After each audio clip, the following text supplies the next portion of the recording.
Pawp Review 2024 Dog Telemedicine. Is Pawp legit? You won't believe how veterinary care has gone digital in 2024. Pawp promises access to licensed veterinarians, emergency advice, and telemedicine for your pets, but is it really legit? The surprising truth is convenience. Most people get this wrong by thinking vet care always requires an in-person visit. Pawp allows pet owners to connect with certified vets through video, chat or phone, offering guidance on symptoms, medications, and routine care without leaving home. One major advantage is affordability. You won't believe what happens next when you see Pawp offers a subscription service covering unlimited consultations, which can save hundreds compared to traditional emergency visits. The platform supports not only dogs, but cats and other common pets. Pawp also emphasizes quality. All veterinarians are licensed, and consultations are guided by best practices. Additionally, the platform provides health resources, symptom checkers, and access to emergency support if needed.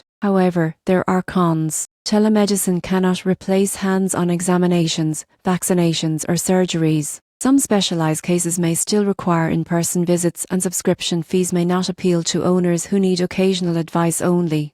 In conclusion, Pawp in 2024 is ideal for pet owners seeking accessible, reliable, and cost-effective veterinary support. While it doesn't replace full in-person care, the combination of convenience, licensed professionals, and unlimited consultations makes Pawp a legitimate option for managing your dog's health remotely.